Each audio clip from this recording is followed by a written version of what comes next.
A team wins 14 games in the NFL like the Minnesota Vikings, and their reaction is, I think we're going to go with a new unproven guy, JJ McCarthy. So I just saw a story this morning about Kevin O'Connell and JJ McCarthy. And he's in a league where every good team knows who their quarterback is. And even if it's a new quarterback like Darnold of the Seahawks, you kind of know what Darnold is. Nobody knows what J.J. McCarthy is. I am a skeptic. First of all, he played for a college team known for a run game and defense. He was not asked to win games. He was asked not to lose them. He's got a modest arm. He's marginally athletic. And again, he's going into a very good division. And this team seriously considered re-signing Sam Darnold.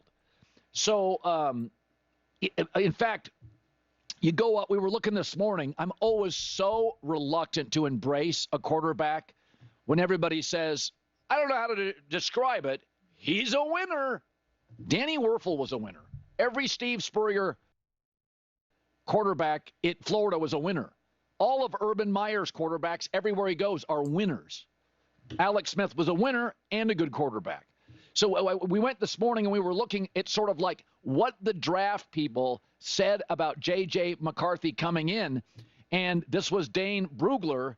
His strengths, mental prep. Weakness, very few examples of him adjusting protections at the line, played in an offense that leaned on the run game. Lance Zierlein, who I trust. His strength is the ambiguous, well, he plays with a chip on his shoulder. Weakness, modest arm strength, average escapability. So all the stuff I'm supposed to love is this sort of nebulous, he's a winner. He plays with a chip. How's his arm? How's his athletic ability? How's his size? So, and I've said this before, if you think about who should be dominating the NFL at quarterback, it should be Alabama guys and Ohio State guys, right? Because they get the 5-star out of high school. Then they win the most in college, and you'd think, oh, it's just linear. That guy's going to be great. How many great Ohio State quarterbacks in the NFL?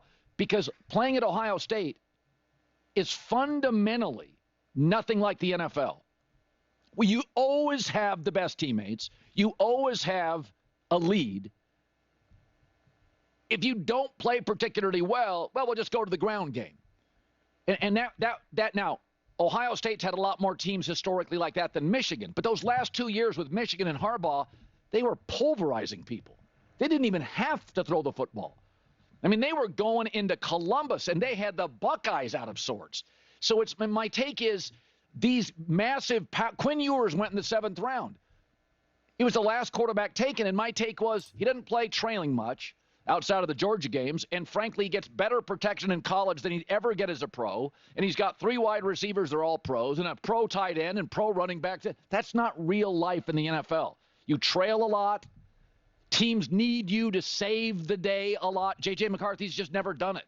So I have so many questions about this, and I know Kevin O'Connell is all fired up on this, but it is very rare. As I read a story this morning about this, 14 wins, and they're like, we're going to go with a new guy. And a new guy, I'll just say it, I'm a skeptic. Okay. Colin Cowherd is a skeptic.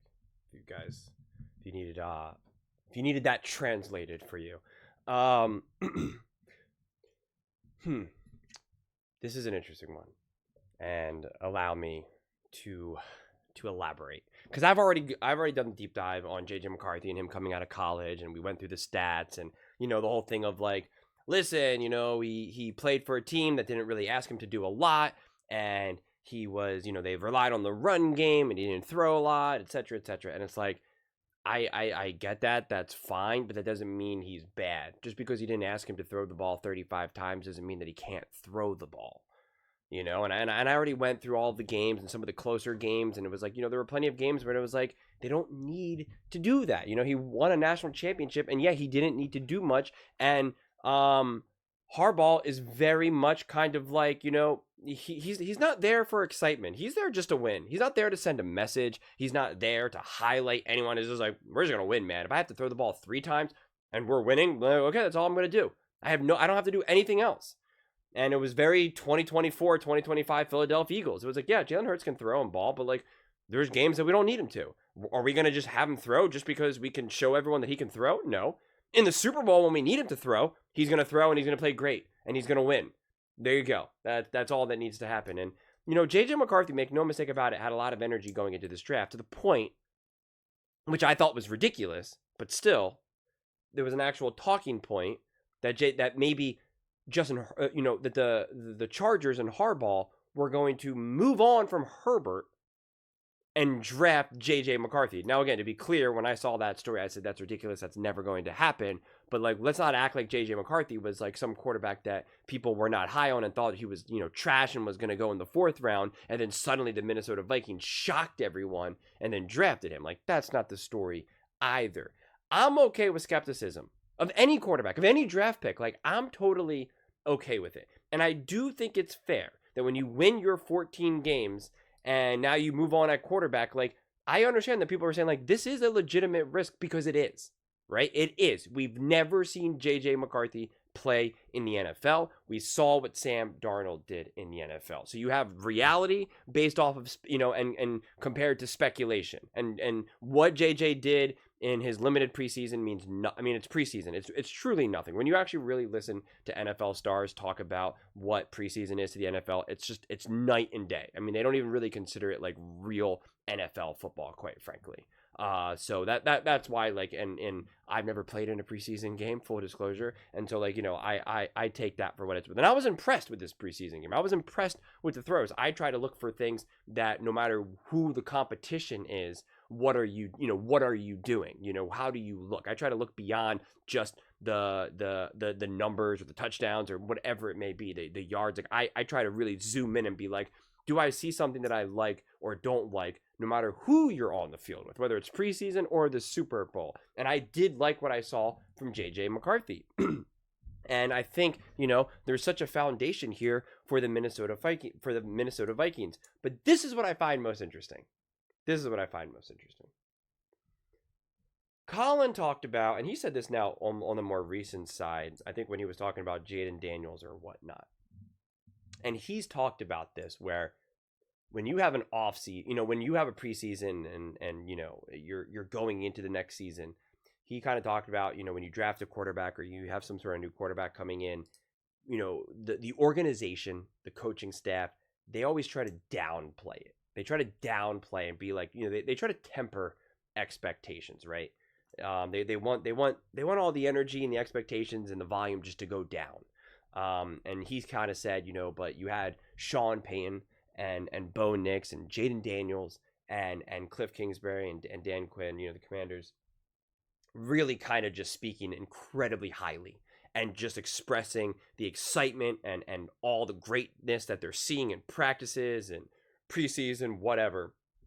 And he's like, that was crazy. And he talked about this. He talked about it during that time when it was happening. And then he referenced it probably about a month or so ago on the more recent side where he was just like, coaches always downplay, this type of messaging in the offseason. So you knew Jaden Daniels was going to be special because they couldn't contain themselves. And he said that, like, that's a positive. That's an indicator. And now here we have Kevin O'Connell being like, hey, JJ McCarthy is doing great. Let's go. Let's party. And he's like, I'm skeptical. And it's like, but the logic that you applied with Jaden and Bo Nix, why are we not applying it here? And it's just interesting. And like I said, I do think it's fair to have some skepticism. I think skepticism is different than doubt. And I don't even want to pretend and to act like Colin is doubting JJ McCarthy or doubting the Minnesota Vikings, even though I feel like a lot of people are going to interpret it that way. And that's why he's saying, like, I'm not sold. And I do think it's fair to be skeptical, but it just feels like on a spectrum of skeptical to doubt, he's definitely just flirts more with doubt. Like, if you really ask me, if I asked him right now, Colin, do you think JJ McCarthy is going to work? Yes or no? You have to answer right now. To me, and I could be wrong, my interpretation of this whole situation is him pretty much saying no. And it's just like, I find that interesting. And I am a firm believer, and some Vikings fans, disagree with this, but I am so confident in this, that Sam Darnold was absolutely positively always starting. I mean, Kevin O'Connell pretty much said that. You know, he's obviously still going to talk up his rookie, and he's not going to act like that JJ has no chance. But like Sam Darnold was starting, and I said that even before JJ got injured, and I do feel as though that kind of highlighted that, you know, JJ McCarthy is a quarterback that needs to, you know, what did he get drafted when he was like 21? I think he's now 22 or maybe turning 23. But whatever it is, like he is young, and he's younger than Bo Nix and Jaden Daniels. Like and I think he was younger than Caleb Williams. Like it's going to take time for him to develop, and he did lose time when he got injured, and it's just different because he wasn't actually on the field. Yes, he's watching. Yes, he's observing. Yes, he's in the meetings and whatnot, but it's different because so much of him growing and evolving, and I talked about this before, is having the coaching staff see him play, see what he can and can't do, so they can evaluate what they need to do, what they need to work on, what they need to grow, what they need to enhance, what they need to minimize. It is very much a process for the coaching staff to watch JJ to really understand who he is as a player, so then they can make the appropriate decisions for themselves, like in terms of like, you know, how do we win? How do we develop JJ McCarthy? And so, you know, even if JJ was able to recover real fast and was doing all this work, the coaching staff certainly wasn't. And especially during the season, like they were all hands on deck on Sam Darnold. Like Kevin O'Connell was not worried about developing JJ McCarthy during that season. Seriously, there was like no real incentive in that. Like he had to go all in on Sam Darnold, and he owed it to the rest of the Minnesota Vikings team and Sam to do that. That's a little different when you brought in Patrick Mahomes with Alex Smith and Andy Reid. Like they all knew this is 1,000%. Like, you know, no matter how many games you win, Patrick Mahomes has taken over. We've been with you for years now. Patrick Mahomes is the future. And Alex Smith, your whole job is to develop this kid. And Andy Reid, every step of the way is like, you see what Alex is doing? Did you see what Alex did in this game? Like, here you go. JJ McCarthy, Kevin O'Connell was just not going to be able to bring that level of intent during that season.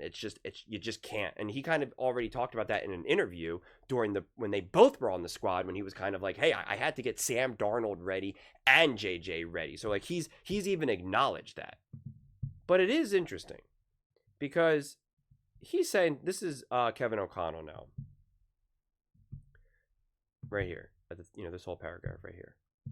JJ is going to be in a great position to assume and ascend in our organization, O'Connell said on the Rich Eisen show.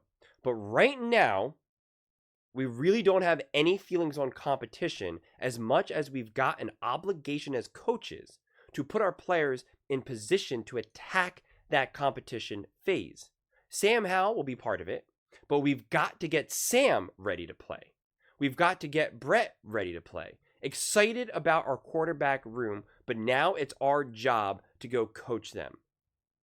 So that is interesting. That is opening up the door, you know, or leaving the door open, I should say. But then he's also saying when he is taking snaps, he's taking plenty of snaps from the starter, you know, who happens to be a 10-year starting center in the league. Take that for what it's worth. I don't think Viking fans or any wildly successful, nationally renowned broadcasters like yourself should be worried about the amount of reps JJ is going to get with the ones. We're going to have him ready to go. So again, this is always the aspect of preseason, offseason, whatever we want to define it as right now. I'm just like, you know, like it's a lot of reading between the lines, trying to figure stuff out. And normally I would have more fun with it, just because it's more interesting speculation when last year, for instance, when you brought in a Sam Darnold and you just drafted a quarterback with JJ McCarthy, because you didn't really know what to necessarily expect from this Vikings team. And so it was just a little bit more fun to be like, hey, the Vikings have some juice here. This is interesting. What's going to happen here? You know, it was a little bit more exciting. Here, it just feels like, no, this team won 14 games. They were a game away from being the number 1 seed in the NFC and having home field advantage, et cetera, et cetera. You know, the bubble popped for them, unfortunately. A lot of that was O-line. Not just on Sam Darnold. You can blame Sam Darnold all you want, but like that O-line was a problem. They now seemingly have improved this O-line, and now they got rid of Sam, and now you got JJ McCarthy. Like there's just real concrete stuff to really unpack here, you know, to like really figure out like what can this team do, because we see that when you have a good to great quarterback, you're contending for the 1 seed. Okay, and a game away from having the best record in the entire NFL. That means something. That shows you the depth and the strength of this team, both offensively and defensively. So the stakes are high here. The expectations are high here, but then they also have to be balanced out with, hey, this is a quarterback who's essentially a rookie. And like, in my viewpoint, like, he really is a rookie because he didn't just sit for a year. Patrick Mahomes, when he played as a first-year starter, that's what you say, he's a first-year starter. He wasn't a rookie. On a spectrum of first-year starter to like rookie, JJ McCarthy is way closer to a rookie because of the actual injury process and because of the success that Sam Darnold had. And so that's where so much of the attention went to. So like, there is still very much a developmental process with JJ McCarthy.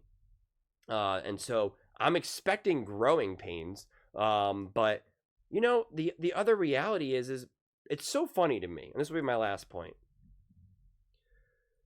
People talk about when you have a great coach and you have a great roster and great defense and O-line and run game and this and that, people pretty much try to pretend that like being a quarterback is easy, that pretty much like anyone can do it. Colin just recently said, literally the other day, I made a whole video about it, where he was just like, you know, they were trying to figure out, is Jalen Hurts a top 5 quarterback? And don't get lost in the numbers of is he or isn't he. But he's a Super Bowl winning quarterback, won the MVP, right? Like he obviously played great. He had a great roster, you know, whatever. And he tried to pretty much be like, this was such a great roster. I don't think Jalen Hurts is that great.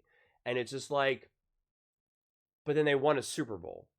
So then you're essentially saying that you don't have to be that great of a quarterback. You don't have to be a top 5 quarterback to win a Super Bowl, to win a Super Bowl MVP, to be an MVP candidate.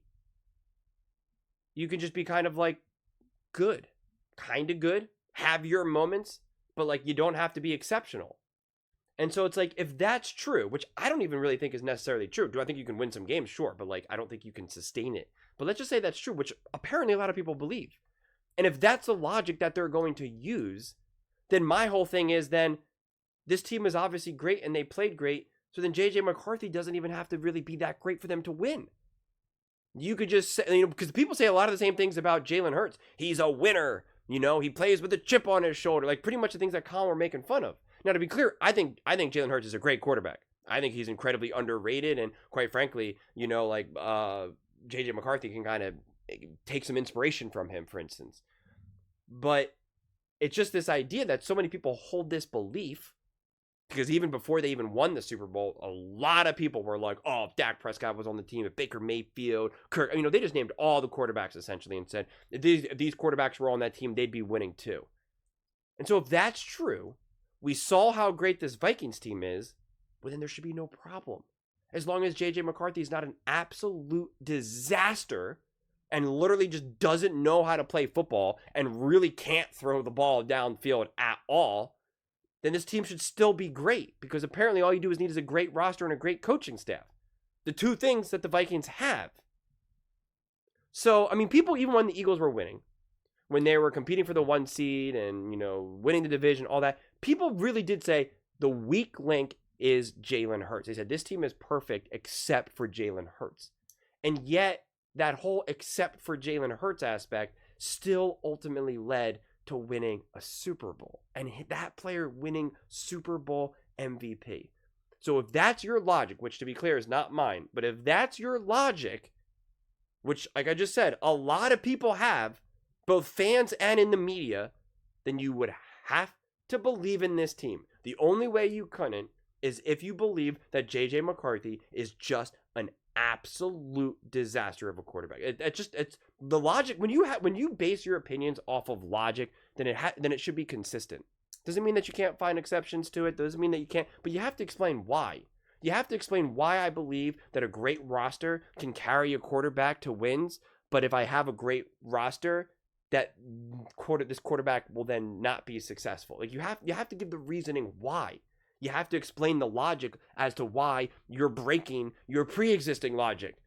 So that's where I'm kind of trying to wrap my head around this whole thing, which is why when I made some of my previous videos about Kevin with JJ McCarthy, my whole thing was kind of like, listen, let's just play the game of JJ McCarthy being an absolute average quarterback, just straight up average. Again, not a prediction.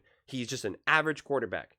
If he's just average and not a disaster, won't this team still be really good? Will they be the number 1 seed and winning the Super Bowl in year 1? No.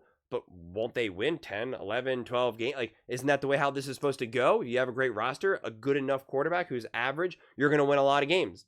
So, and if that's the case, then isn't that the floor? And if you don't think that's the floor of this team, well, then you think JJ McCarthy is a mess, and then therefore, then they should have never drafted him in the first place. So, I don't know. It's interesting. I'd rather start to look at it through a little bit more interesting and different of a lens rather than keep trying to figure out what will JJ McCarthy do next season, because we are just in the definition of wait and see. And if we talk about expectations for him after missing rookie year, I expect him to be a rookie. You know, I expect him to be a rookie. I expect him to kind of have some ups and downs, some really great highs, some really great lows. How does it all average out? I just want to wait and see, honestly. But people are reaching firm conclusions and they're breaking their own past logic. And that's really what I'm pointing out more than anything. And I'm seeing a lot of people do this. This is not, not just Colin or anyone else. Like this is a lot of people are doing this. And that's where I'm just trying to wrestle. Why is it specific to JJ McCarthy and the Minnesota Vikings? But those are just my thoughts. I'd absolutely love to hear yours.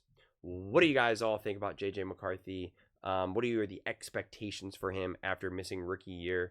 Let me know in the comments below. I read every single comment, so whether you agree with me or disagree with me, either way, let's get in some discussions. Let's get in some fights, but ultimately, let's just have some fun. And please do consider subscribing. We are building an amazing community here, and I absolutely love to see you part of it. I want to build something that we all genuinely feel connected to, something that we're really excited to be part of. I think we're all on our way to doing it. And please don't forget to give this video a thumbs up, as it really does help with the visibility and the algorithm. Thank you so much. See you next time.